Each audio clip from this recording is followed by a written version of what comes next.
মুসলমানের মতো আওয়াজ তুলে বলবেন গুনাহ ক্ষমায়ের দরকার আছে না নাই? আরো জোরে বলেন। ও ভাই, কবরে কে না যায়? কবরে আপনাকেও যাওয়া লাগবে, আমারও যাওয়া লাগবে ভাই। এমনও বাস্তবতা আছে, এখানে অনেক মানুষ আছে ভাই, নিজ হাতে বাবার লাশটা কবরে রেখে চলে এসেছি।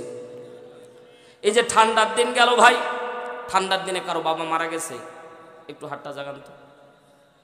নেমেছিলেন কবরে? আমার বন্ধু মারা গেছিল ভাই, আমি জীবনে কবরে নামিনি, এটা বাস্তবতা ভাই। জীবনও কবরে নামিনি, 1000-এর বেশি জানাজা পড়িয়েছি, ওপর থেকে দোয়া করে দিয়েছি, কোনোদিন কবরে নামিনি। আমার বন্ধু কুষ্টিয়া ইসলামী বিশ্ববিদ্যালয়ে পড়ালেখা করে বন্ধু মারা গেল। খুব মহাব্বত করতাম, একসাথে থাকতাম, একসাথে স্টাডি করতাম। তো বন্ধুর একটু মায়া লাগলো। কবরের ভিতরে রাত 12টার দিকে কবর দিচ্ছে, মাগরিবের সময় রোড অ্যাক্সিডেন্টে মারা গিয়েছে। সাথে সাথে বাবা আলেম বেশি দেরি করলো না, 12টার দিকে কবর। আমি বললাম আঙ্কেল আমি নামতেছি, আঙ্কেল নামলো, আর সাথে আরেকজন, 3জন নামলাম কবরের মধ্যে। কিন্তু সেদিন আমি লক্ষ্য করে দেখলাম কবরের মধ্যে যখন রাখা হয় প্রথমে কিন্তু নিজের হাতটা আগে মাটিতে পড়ে, ঠিক না? একটু গভীর মনোযোগ দেন ভাই, জীবনে অনেক ওয়াজ শুনেছেন, আজকে একটু মায়ের নজরে তাকায় দেখেন। কবরের মধ্যে যখন হাতটা রাখতেছিলাম মনে মনে চিন্তা করতেছিলাম, আহারে জীবনে অনেক ওয়াজ করেছি,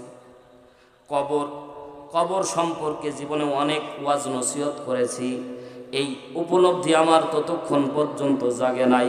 মাটি যখন হাতের মধ্যে ঠেকলো, সাথে সাথে কলিজার মধ্যে আঘাত দিয়ে দিল। এই যে এমন একটা মাটি, রাত 12টার দিকে ঠান্ডার দিনে, কনকনে শীতের দিনে ভাই, মাটি যত রাত হয় তত ঠান্ডা শীতল হয়ে যায়। কথা বলেন ঠিক কিনা?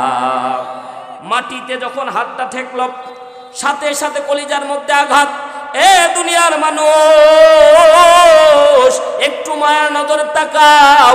আজকে একটু ঠান্ডা লাগলে কত ল্যাপ তোষক নেই, কত কম্বল, কত প্রকার পোশাক গায়ে দিয়ে ঠান্ডা নিবারণ করি, কিন্তু একবার চিন্তা করে দেখলাম না, আমার আত্মাটা যখন সংহার করে আজরাইল নিয়ে চলে যাবে, আমার মার্কিনী কাপড় 3.5 হাত কাফনের কাপড় আমার জন্য রেডি করে দিয়ে, কাফনের 3.5 হাত কাপড় আমার জন্য রেডি করে দিয়ে, দামি দামি জ্যাকেট পোশাকগুলি আমার দেহ থেকে খুলে রাত্রিবেলা গোসল করে আপনাকে আমাকে কবরের মধ্যে রেখে দিয়ে চলে আসবে। দুনিয়ার বাস্তবতা এমন, আপনার কবরে রেখে আসার পরে ওই কবরে খবর নেওয়ার মতো কেউ থাকে না। কথা বলেন ঠিক কিনা? মহব্বতের ভাইয়েরা, কবরের মধ্যে যখন হাতটা দিচ্ছিলাম মাটি এতটা ঠান্ডা, মনে মনে চিন্তা করতেছিলাম, আহারে এই মাটিতে আমাকেও যাওয়া লাগবে, আপনাকেও যাওয়া লাগবে। কথা বলেন ঠিক কিনা? কিন্তু আল্লাহ রাব্বুল আলামিন কোরআনের মধ্যে স্পষ্টভাবে জানায় দেয়, হাবিব উম্মতকে জানায় দিবেন, যারা একটা আমল করে কবরের মধ্যে যাবে, একটা আমল করে যদি কবরের মধ্যে যাইতে পারে, আল্লাহ কোরআনের মধ্যে এমন একটা সূরা দান করেছে। তাফসিরে ইবনে আসুর রহমতুল্লাহ আলাই তিনি তার তাফসির গ্রন্থের মধ্যে উল্লেখ করেন, আল্লাহ কোরআনের মধ্যে এমন একটা সূরা দান করেছে, এই সূরাটি কেউ যদি আমল করতে পারে আল্লাহ রাব্বুল আলামিন তার কবরটা জান্নাতের বাগান বানিয়ে দিবে। জোরে বলেন না সুবহানাল্লাহ? আরো জোরে বলেন না সুবহানাল্লাহ? মাটি শুধু মাটি থাকবে না, না না না, চোখ যতদূর পর্যন্ত যায় ততদূর পর্যন্ত কবরকে প্রশস্ত করে দেওয়া হবে, কবরটাকে জান্নাতের বাগান বানায় দেওয়া হবে। জোরে বলেন আল্লাহু আকবার? আরো জোরে বলেন আল্লাহু আকবার? বিশ্বনবী বলেন, এশারের নামাজের পর ঘুমানোর আগে একটা সূরার আমল যদি কোনো ব্যক্তি করতে পারে, আল্লাহ রাব্বুল আলামিন তার কবরটাকে জান্নাতের বাগান বানায় দিবে। 2 নাম্বার উপহার, আল্লাহ রাব্বুল আলামিন কবরের সওয়াল জবাব তার জন্য মাফ করে দিবে। আমরা জানি ভাই সওয়াল জবাব কয়টা হয়? আরো জোরে, রাগ করতেছেন আপনারা? এভাবে যদি অল্প সময় আলোচনা করি থাকবেন তো? কে কে থাকবেন না একটু হাতটা জানান তো? এতগুলো লোক থাকবেন না? থাকবেন সবাই? লিল্লাহে তাকবীর। এবার থাকবেন কে কে একটু হাতটা জাগান? লিল্লাহে তাকবীর, লিল্লাহে তাকবীর। না থাকার আওয়াজও এরকম মনে হচ্ছে না, একটু হাতটা নাড়া দেন, ঘুমটা কেটে যাবে। লিল্লাহে তাকবীর। খুব ভালো লাগতেছে না? অল্প সময় আলোচনা হবে ইনশাআল্লাহ। সম্মানিত ভাইয়ার আমার, একটা আমল বিশ্বনবী বলেন, আমার কথা না ভাই, হাদিসের নাম্বার নিয়ে যাবেন, গাঁজাখড়ি গল্প বলার জন্য সুদূর দিনাজপুর কুষ্টিয়া থেকে আসিনি। আমার বাসা দিনাজপুর, থাকি কুষ্টিয়া। এজন্য আমার কার্ডের মধ্যে অনেকে বলতেছেন কুষ্টিয়ার বক্তা। যাই হোক, মাওলানা হারুন রশিদ দিনাজপুরি লেখে সার্চ দিলে ওয়াজ পাওয়া যায়। সম্মানিত ভাইয়ার আমার, গভীর মনোযোগ দেন। কবরের ভিতরে একটা আমল কেউ যদি করতে পারে, 1 নাম্বার কবরটা জান্নাতের বাগান হবে, 2 নাম্বার তার কবরের ভিতরে সওয়াল জবাব হবে না। বিশ্বনবীর হাদিস পড়ে দেখলাম, 1 শ্রেণীর মানুষের কবরের ভিতরে সওয়াল জবাব হবে না, বিনা হিসেবে তারা জান্নাতি। আরো জোরে বলেন। আর 1 শ্রেণীর মানুষের কবরে সওয়াল জবাব হবে না, এরা বিনা হিসেবে জাহান্নামী। নাউজুবিল্লাহ বলেন। কিছু বেঈমান আছে, এদের সওয়াল জবাবের জন্য ফেরেশতারা সময় নষ্ট করে না ভাই, সাথে সাথে গজবের ফেরেশতারা মারে সাল্টিং শুরু করে। কথা বলেন না কেন? আমি তো মনে করি ওই যে ওপরে একটা বাস দেয় না ভাই, কথা কয় না, বিশাল বড় একটা লম্বা বাস দেয়। আমি মনে করি ওই বাসটা যদি উঠায় একটা মাইর দেয় ভাই, অবস্থা ভালো না খারাপ?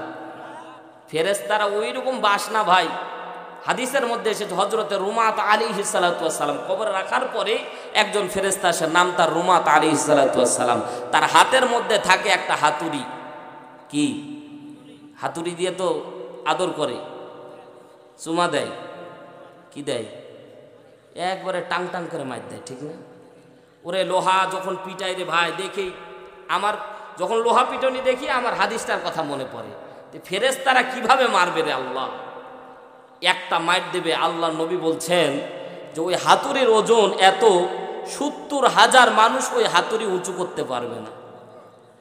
হযরতে রুমাত আলাইহিস সালাতু ওয়াস সালামের চোখ থাকবে না, কান থাকবে না, চোখবিহীন কানবিহীন ফেরেশতা, সে চোখে দেখবে না, খালি গণহারে মারবে, অ্যাটেনশন দেখায় দিবে, এই বরাবর খালি মারবা। আর একজন ফেরেশতা তাকে খালি দেখায় দিবে, এই বরাবর খালি মারবা, তোমার কিচ্ছু কাম নাই। আপনি চিল্লাবেন, ও শুনতে পাবে না। মানে মায়া লাগবে যেন ওর কানও দেওয়া হয় নাই, দয়া লাগবে যেন চোখ দেওয়া হয় নাই, ও খালি এইভাবে তুলবে আর মারবে, তুলবে আর মারবে। আল্লাহু আকবার বলেন। আল্লাহ এই কবরে রুমাত আলাইহিস সালাতু ওয়াস সালামের আযাব থেকে আল্লাহ আমাদেরকে মাফ করুন। নামিন বলার দরকার না, আল্লাহ যদি কবুল করে নেয়। নাকি বলেন? চালাক কি কম রে ভাই? চালাকের ওস্তাদ আমরা, বাঙালির মতো চালাক এই পৃথিবীতে নাই। বলবো এক ঘটনা, বলবো? আমার দোস্ত আগে আইসে ফেলেছে। কারণ বাঙালিরা যে বিদেশের মধ্যে যায় না ভাই, তো বিদেশের মধ্যে ভাই জুতা পালিশ করে, এদেরকে আমাদের দেশে কি বলে? জোরে বলেন। আপনারা একটু আওয়াজ দেন, তাহলে ভালো লাগবে ভাই, তাহলে আমি মনে করবো যে আমার কথা বুঝতেছেন। নাম কি? বিদেশে ভাই মুসি নাই। বলবেন তাহলে কি দিয়ে পালিশ করে? তার রোবট বানায় রেখেছে, রোবট পরিষ্কার করে দেয়। তো প্রথম বাঙালি একজন গেছে, যাওয়ার পরে মনে করতেছে মনে হয় বাঙালি তো ফ্রি ফেলে আলকাতরাও মারে। এই যে নির্বাচন যায়, এক চাচাই শুনি 140 কাচ্চা মেরে দিয়েছে। বলছে বাপু এটা কম হইল, কথা কয় না। মানে যে ফ্রি পাচ্ছে যেন গণহারে মারতেছে, কথা কয় না। আবার চাচি এদিকে করছে যে হুজুর খালি দোয়া করেন তো খালি যাতে নির্বাচন হয়। কেন গো চাচি? বলছে নির্বাচনের আগের রাতে এত টাকা পাই, জীবনও কোনোদিন টাকা পাই না, কথা কয় না। জোরে বলেন ঠিক কি না? এইদিকে বাপু এরকম হয় না, আসতে বলেন, লজ্জা লাগতেছে। তো বাঙালি মনে করে যে ফ্রি মারবো, এই নিয়ত করে পা ঢুকায় দিয়েছে। কিন্তু ওই রোবটের একটা নিয়ম আছে ভাই, এক পা পালিশ করে দিবে, আবার দ্বিতীয় পা যখন দিবেন ওই রোবটের নিয়ম হচ্ছে আপনার জুতা পা ধরে ফেলবে, যতক্ষণ পর্যন্ত ডলার সাবমিট না করবেন ততক্ষণ পর্যন্ত পা ছাড়বে। বাঙালি এক পা মজা, খুব মজা লেগেছে, টান দিয়ে আরেক পা ঢুকাছে, সাথে সাথে রোবট ধরে ফেলেছে। স্ক্রিনের মধ্যে লেখা $100 না সাবমিট করলে পা ছাড়বে না। এবার বাঙালি বিপদে না আপদে, পকেট হাসতায় সারা পকেট মোবাইলে, যে কিছুদিন আগে একটা মোবাইল প্যান বের হলো না ভাই, খালি পকেট আর পকেট, পকেট আর পকেট। বাঙালি খালি পকেট দেখে, $10 বেশি নাই। পরে বন্ধুকে মোবাইল করে বলছে তাড়াতাড়ি $90 হাওলাত করে নিয়ে আসো, নাহলে পা কোনো রকমের ছাড়তেছে না। $100 সাবমিট করলো। জিজ্ঞাসা করতে যাই, এ বাঙালি সারা রাত ঘুম হবে ভাই? জোরে বলেন। সারা রাত ঘুম হয় না, কেমনে $100 উঠানো যায় এই চিন্তায় ব্যতিব্যস্ত। পরের দিন যাচ্ছে 2 বন্ধু, আবার সে ডান পা ঢুকায় দিয়েছে। এখন ওই বন্ধু দৌড় মেরেছে, আগের দিন $90 লস হয়েছে, এ দিবে কি দিবে না এই ভয়ে আছে। আজকে আবার পা দিয়েছে, পা দেওয়া দেখেই ও দৌড় মেরেছে। আর এই বলতে হ্যাঁ বন্ধু দৌড়াইস না, চালাকি দেখ, এক পা ঢুকায় দেয়, মালিশ করে দেয়, আর ওই পা আর দ্বিতীয় মানে ওই রোবটে আর পা ঢুকায় না, সামনে আরেকটা রোবট দাঁড়া আছে, ওখানে বাম পা দেয়। প্রত্যেক দিন পরিষ্কার করে বাবু মেরে ঘুরে বেড়ায়। প্রত্যেক দিন নতুন পোশাক মানে নতুন করে জুতা পরিষ্কার, প্রত্যেক দিন পরিষ্কার করে, কিন্তু আর টাকা প্রথম দিন কিন্তু বুঝতে পারেনি ভাই যে এই কায়দা। পরে মালিক দেখতেছে কিরে ভাই আমার 100 জুতা পরিষ্কার হলো কিন্তু ডলার নাই। পরে সিসিটিভি ক্যামেরা চেক করে দেখে এ বাঙালি প্রত্যেক দিন জুতা মারে আর বাবু মেরে ঘুরে বেড়ায়। পরে বিপদ কম না বেশি? পুরা যতগুলি ডলার যতগুলি জুতা সাবমিট করেছিল পুলিশ ধরে বাটান ছুটায় ওই ডলার নিয়েছে। ওরে 1 বছর খালি জুতা পালিশ করার টাকাই দেওয়া লেগেছে। বাঙালি মরতে মরে শেষ পর্যন্ত মরে, কথা কোন ঠিক কিনা? আরো জোরে বলেন ঠিক কিনা? মুসলমান ভাইরা আমার, এজন্য অতি চালাকের আরো জোরে। আর আমাদের সহজ সরল ভাষায় চালাকের গু 3 জায়গায়। জোরে কথা কন। যারা বোকা, যদি রাস্তা দিয়ে যাওয়ার সময় অনেক সময় পায়ের মধ্যে লাগে না, কথা কয় না ভাই, কথা একটু উত্তর দেন ভালো লাগবে ভাই। তো মনে করেন একটু মনে করেন যে কুচা লাগা মুরগি গন্ধে না থাকে, প্রচুর গন্ধ, তো ওই যখন পায়ে লাগছে বোকা মানুষ কিন্তু যা ধুয়ে নেয়, ঠিক না? আর চালাক মানুষ কি লাগলো রে একটু দেখি তো,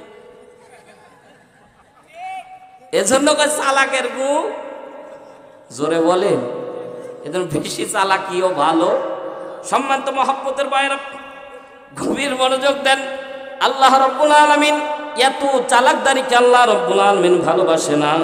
কিন্তু মজার ব্যাপার দেখেন, আল্লাহ রাব্বুল আলামিন বলেন কবরের মধ্যে একটা আমল করে যদি কেউ কবরের মধ্যে যায়, আল্লাহ তার কবরটাকে জান্নাতের বাগান বানায় দেয়। 2 নম্বরে তার কবর আযাব তো আল্লাহ মাফ করে দেয়, বরং তার কবরে সওয়াল জবাবই হয় না।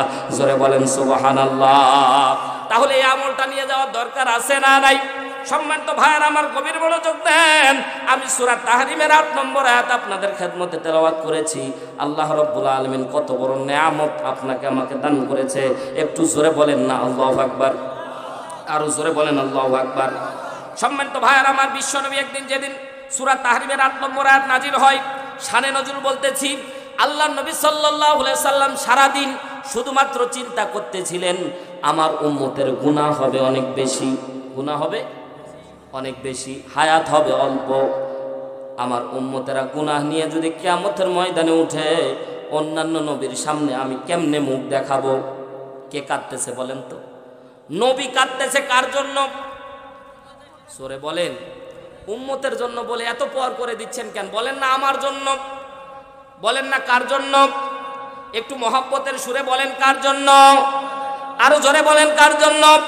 এই শব্দটা অনেকেই উচ্চারণ করতেছেন না। ও আল্লাহর বান্দারা, এটা কিন্তু সাক্ষী রূপে থেকে যাচ্ছে।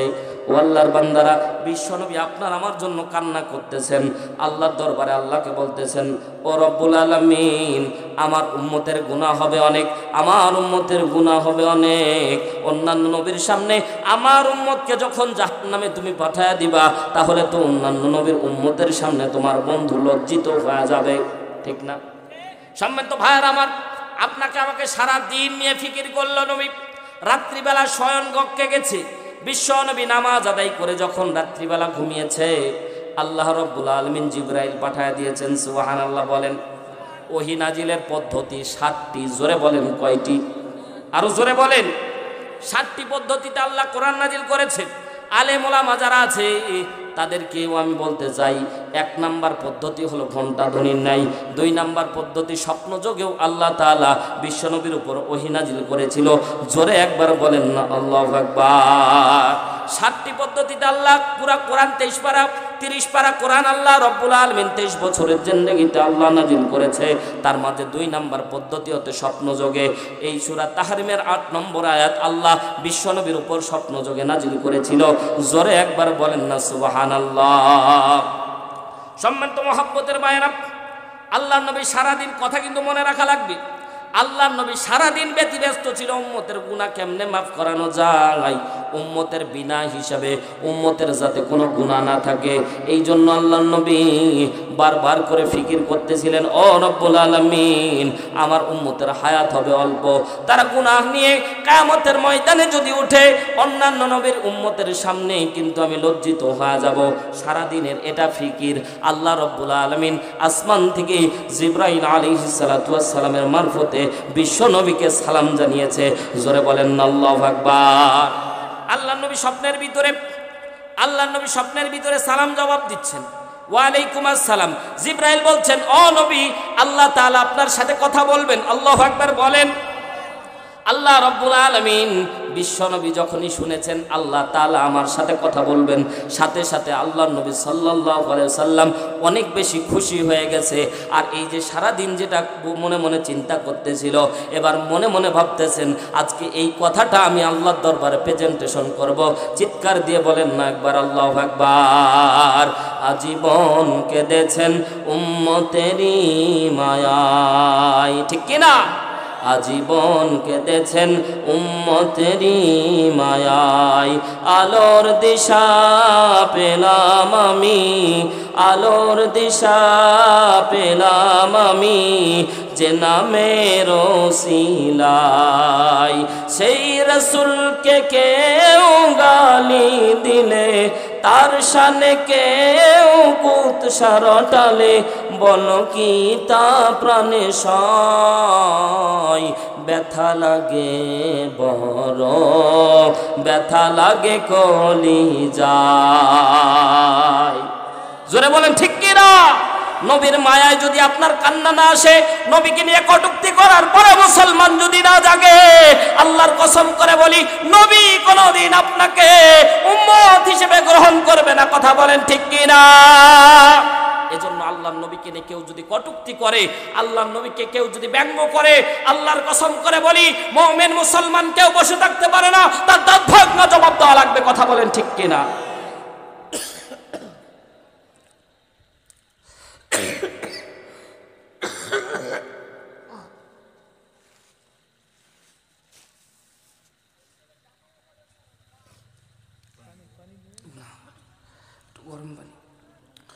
আমি কয়েকদিন যাবত একটু অসুস্থতায় ভুগছি, একটু খাস দিলে আমার জন্য একটু দোয়া করেন।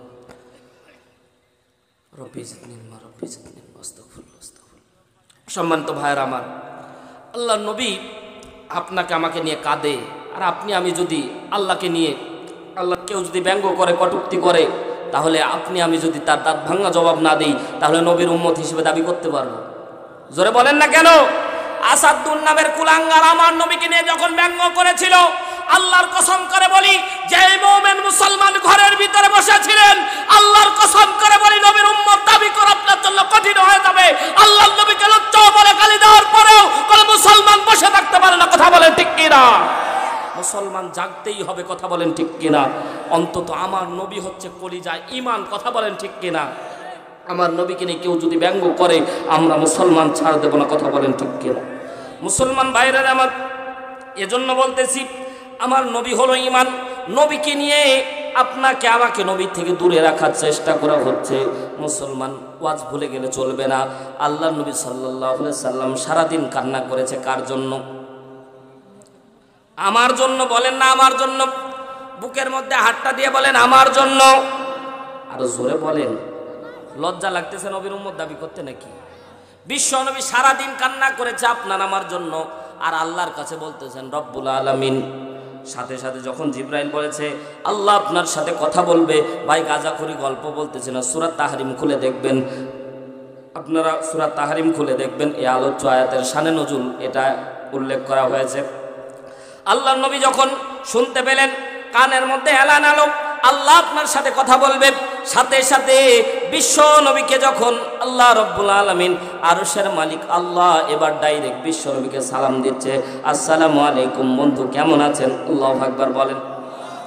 সাথে সাথে আল্লাহ নবীকে যখন বন্ধু বলে ডাক দেওয়া হয়েছে, বিশ্ব নবী সাল্লাল্লাহু আলাইহি সাল্লাম বন্ধু শব্দটা শোনার পরে আল্লাহর নবী মাথাটা নিচু করে দিলেন।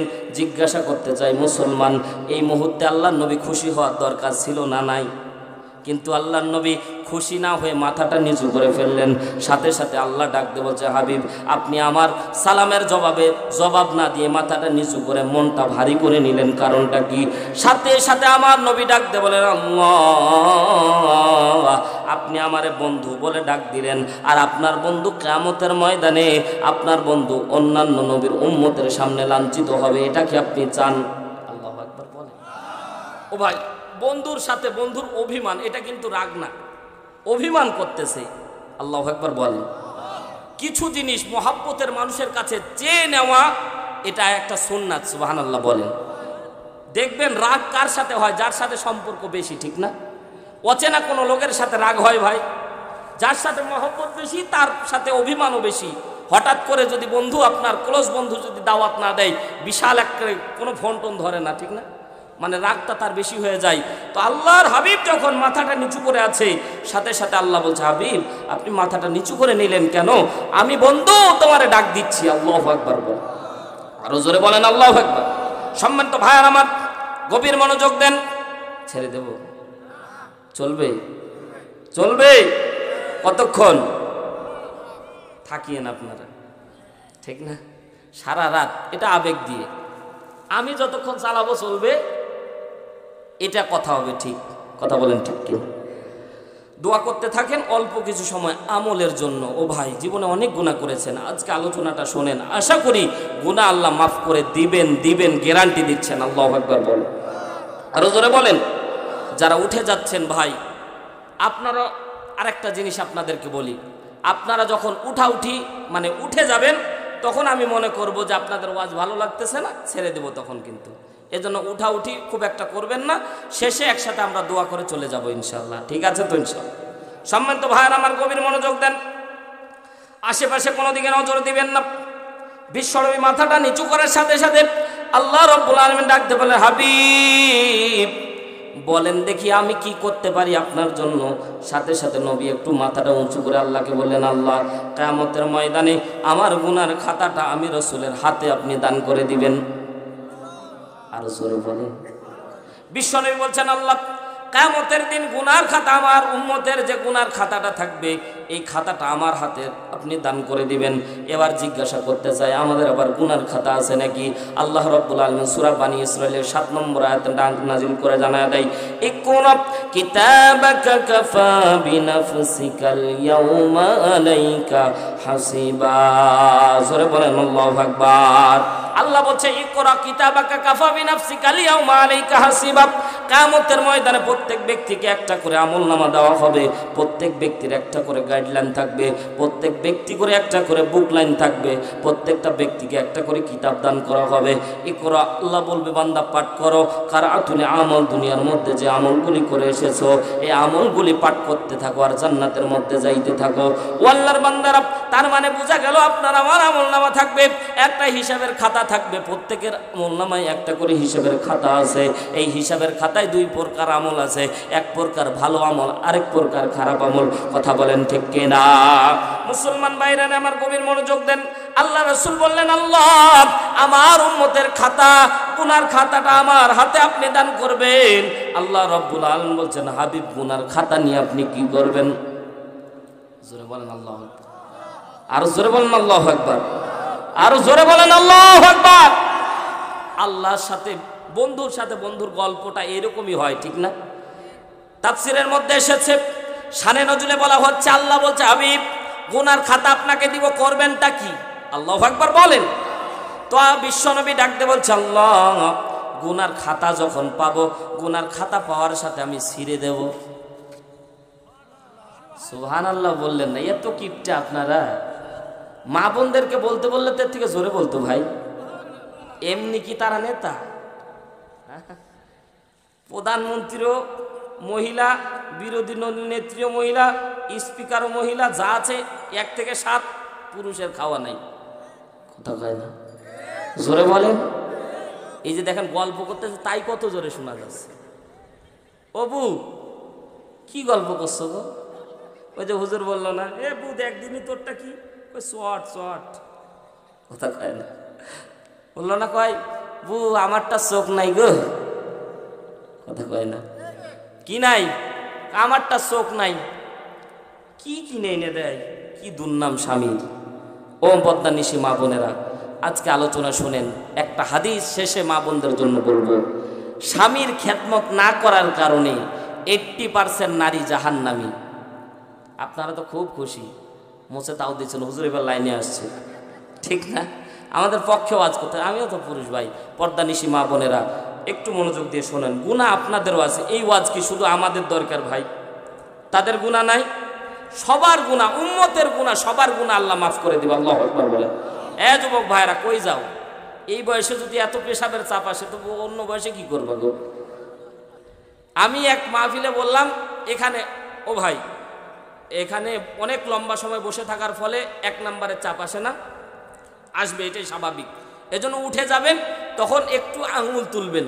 1 নাম্বার যদি চাপ দেন তাহলে আমি বুঝবো যে আপনার, আমি ইশারা দিলে আপনি চলে যাবেন। 1 নাম্বার 1 আঙুল চাপে আপনি চলে যাবেন।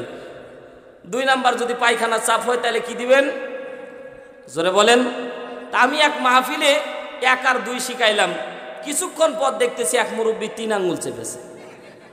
আমিও টেনশনে পড়ে গেলাম, 3 আবার কি? জিজ্ঞাসা করলাম, মুরব্বী চাচা বলেন তো 3 নাম্বার কি? অজর বিড়ি খাবো। কি খাবে? অনেক আছে ভাই, বিড়ির নেশা উঠে যাই একটা টান মেরে আর চলে আসে। আছে না? নাই? আরো জোরে বলেন। আর ভাই, বিড়ির মাঝে যে আল্লাহ, সিগারেটের মাঝে যে আল্লাহ কি বরকত দিল। এই যে চা আছে না, একটু মারি নাকি? যাক, এই যে 1 কাপ চা একজন খাইলে আরেকজনরে দিলে বলে এইঠো, ঠিক না? জোরে বলেন, আরো জোরে বলেন। 1 কাপ, একটা ভালো বিরিয়ানি যদি একজন খায় আরেকজনরে দেয় তে বলে আইঠো খাবো না। কিন্তু আল্লাহ সিগারেট আর বিড়ির মাঝে কি বরকত দিল, 2 জন টানে আরেকজন তাকায় থাকে, একটা টান তো দিবা। কথা কয় না, কথা কয় না ভাই, আরো জোরে বলেন। 10 বন্ধু দাঁড়ায় আছে, কি এর মেথর আর কি এর ডোম আর কি এর পলিয়া খাই, তাকায় আছো কেন? শেষ টানটা তো দিবা। কথা কয় না ভাই। তাহলে একটা হালাল খাবারে কোনো বরকত নাই, অথচ হারাম খাবারের ভিতরে দেখেন তাকায় থাকতেছে টানের আশায়, টানের আশায়। কথা বলেন ঠিক কিনা? যুবক ভাই, আর কত নেশার নৌকায় পাংখা লাগাবা? নেশার নৌকায় পাংখা লাগানোর সময় নাই, এখন কোরআনের নৌকায় পাংখা লাগানো লাগবে। কথা বলেন ঠিক কিনা? যুবক ভাই, আসো কোরআনের দিকে, আমরাও জানি ভাই। বলবো, হাতে আমার তসবিহ কোরআন, চক্ষু 2টা লাল, মুয়াজ্জিনের আযান শুনে হয় আমার সকাল। ঠিক কি না? যুবক ভাইরা বুঝতে পেরেছে কোন দিকে হুজুর নিয়ে যাচ্ছে। ওই যে মানে নেশার নৌকায় পাংখা লাগাচ্ছিল, আমরা কিন্তু ওইটা কোরআনের নৌকায় নিয়ে আসবো। কথা বল ঠিক কি? বলবো বলবো বলবো বলবো।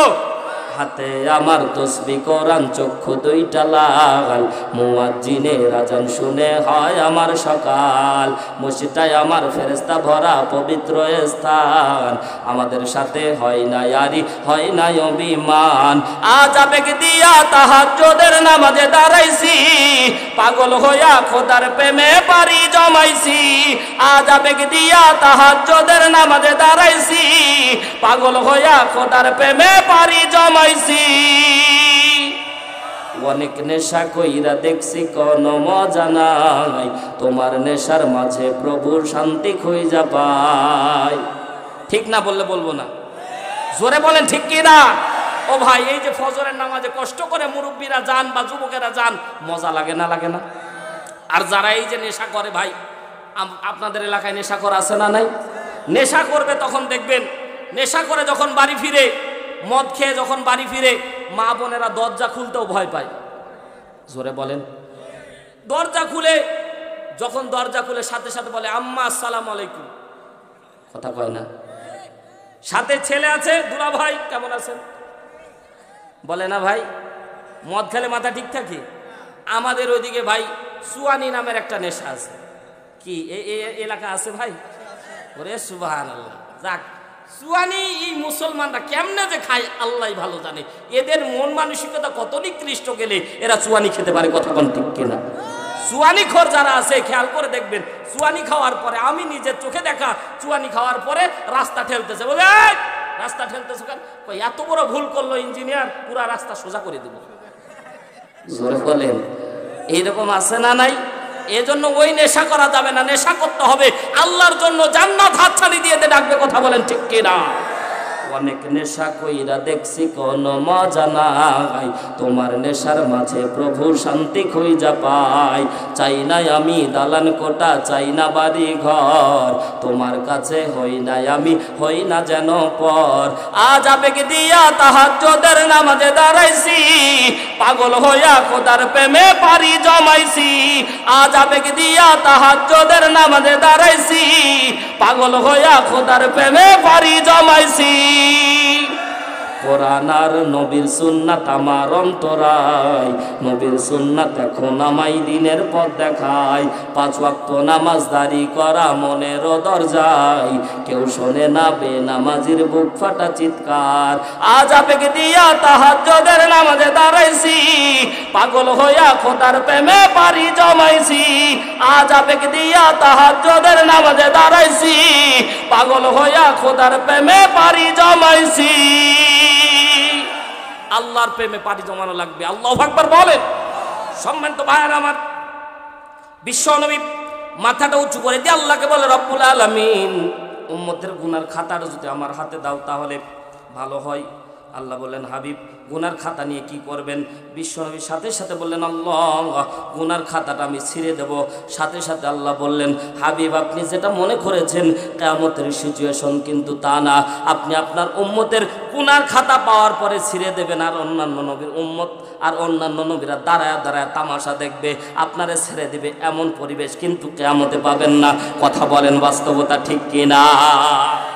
আল্লাহ বলছেন, হাবিব আপনি সহজভাবে মনে করলেন আপনার হাতে আমি দিয়ে দিলাম, ঠিক আছে, কিন্তু আপনি গুনার খাতা পায়া ছিঁড়ে দিলেন আর আপনার উম্মতদেরকে নিয়ে হাকায়া জান্নাতের মধ্যে চলে গেলেন।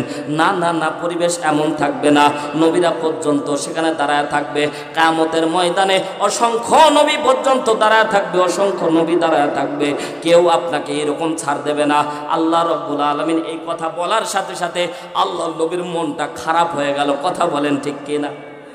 বিশ্বনবী ভেবেছিল একটা, হলো আর একটা, ঠিক না? মনটা খারাপ হয়ে গেল।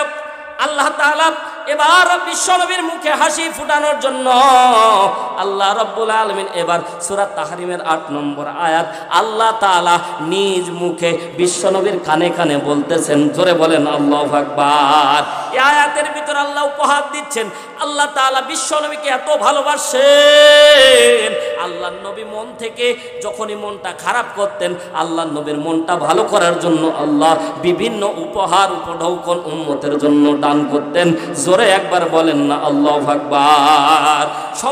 সময় নাই ভাই, সূরা কাউসার খুলে দেখবেন। বিশ্বনবী যখন বিশ্বনবীকে গালি দেওয়া হয়েছিল, বিশ্বনবীকে আবতার বলে গালি দেওয়া হয়েছিল ভাই, তখন বিশ্বনবীর মনটা খারাপ হয়েছিল। আল্লাহর নবীর মুখে হাসি ফুটানোর জন্য আল্লাহ রাব্বুল আলামিন উম্মতে মুহাম্মদীর জন্য উপহার স্বরূপ কাউসারকে বিশ্বনবীর ওয়াকফ করে দিয়েছিলেন। কাউসারকে বিশ্বনবীর, কাউসার নামক এই ঝর্ণা ধারা বিশ্বনবীর জন্য আল্লাহ তাআলা ওয়াকফ করে বিশ্বনবীর নামে দান করে দিয়েছিলেন। জোরে বলেন না সুবহানাল্লাহ। সেই দিকে যাব না, বিশ্বনবীর মুখে হাসি ফোটানোর জন্য আল্লাহ রাব্বুল আলামিন আয়াত নাযিল করে দিলেন। আল্লাহ তাআলা ডাকতে বলেন, ইয়া আইয়ুহাল্লাযীনা আমানু তুবু ইলাল্লাহ।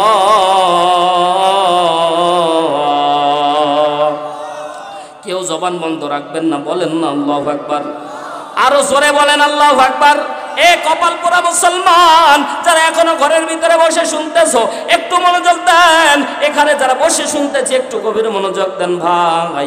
আল্লাহ রাব্বুল আলামিন আয়াত নাযিল করে দিলেন উম্মতের জন্য, উম্মতের গুনাহ মাফের জন্য। আল্লাহ বিশ্বনবীর কাছে আয়াত পাঠায় জানা দেয়, আল্লাহ তাআলা বলেন, ইয়া আইয়ুহাল্লাযীনা আমানু, ও হাবিব মনটা খারাপ করবেন না, মনটা খারাপ করবেন না, আমার দিকে একটু তাকান। আমি আল্লাহ আপনাকে স্পষ্টভাবে ঘোষণা দান করে দিলাম, ইয়া আইয়ুহাল্লাযীনা আমানু, যারা ঈমানদার হবে। জোরে বলেন না কি হবে? আরো জোরে বলেন। আমরা ঈমানদার না বেঈমান? আরো জোরে বলেন। আমরা ঈমানদার। বলতে লজ্জা লাগতেছে নাকি ভাই? জোরে বলেন। প্রত্যেকটা কথা সাক্ষী থাকতেছে ভাই। এটা উপকার, কিয়ামতের দিন যখন উম্মত জাহান্নামী হয়ে যাবে আল্লাহ একটা ওসিলা তালাশ করবে, কোন ওসিলায় বান্দাকে মাফ করতে পারি। এই যে ইমানদার বলে একটা চিৎকার দিয়েছিলেন, তো আল্লাহ ভিডিও ক্যামেরার মধ্যে যখন দেখতে পাবে তখন আল্লাহ বলবে বান্দা ইমানদার বলে নিজেকে স্বীকৃতি দিয়েছিল, এ ফেরেশতারা মাফ করে জান্নাতি করে দেবে। বলেন আমরা ইমানদার না বেঈমান? মুসলমান ভাইরা আমার, আল্লাহ নবী সাল্লাল্লাহু আলাইহি ওয়াসাল্লাম, বিশ্ব নবী সাল্লাল্লাহু আলাইহি ওয়াসাল্লামকে আল্লাহ রাব্বুল আলামিন আয়াত নাজিল করে ডাকতে বলেন, ইয়া আইয়ুহাল্লাযীনা আমানু, ও হে যারা ঈমানদার, তুবু ইলাল্লাহ। হাবিব আপনার উম্মতদেরকে জানায়া দিবেন যারা আল্লাহর দিকে ফিরে আসবে, তাওবা করবে। কেমন তাওবা? তাওবাতান নাসুহা, একনিষ্ঠ তাওবা যারা করবে আমি আল্লাহ তাআলা আপনার উম্মতের গুনাহগুলিকে মাফ করে দিব। জোরে বলেন সুবহানাল্লাহ। এক নাম্বার পয়েন্টে আল্লাহ বললেন ইয়া আইয়ুহাল্লাযীনা আমানু তুবু ইলাল্লাহ। এক নাম্বার পয়েন্টে আল্লাহ ডাকতে বলে তুবু ইলাল্লাহ। হাবিব উম্মতকে জানায়া দিবেন, উম্মতকে এলান করে দিবেন, উম্মতকে বলে দিবেন তারা যদি একনিষ্ঠ তওবা করতে পারে, তাওবাতান নাসুহা, একনিষ্ঠ তাওবা যদি করতে পারে, আমি আল্লাহ ঘোষণা করে দিলাম, আমি আল্লাহ ঘোষণা করে দিলাম, আমি আল্লাহ আপনার উম্মতের গুনাহগুলি মাফ করে দিব। জোরে বলেন সুবহানাল্লাহ। এই আয়াতের এজেন্সটা হাদিস আছে যে তাফসীর করার নিয়ম হলো আয়াত দিয়ে আয়াত, আয়াত দিয়ে হাদিস। ও আল্লাহর বান্দারা, বিশ্বনবী বলেন আমার উম্মতেরা, সাহাবীদেরকে সামনে ডাকতে বলছে, সাহাবীরা, এই আয়াত বলার পরে সাহাবীদেরকে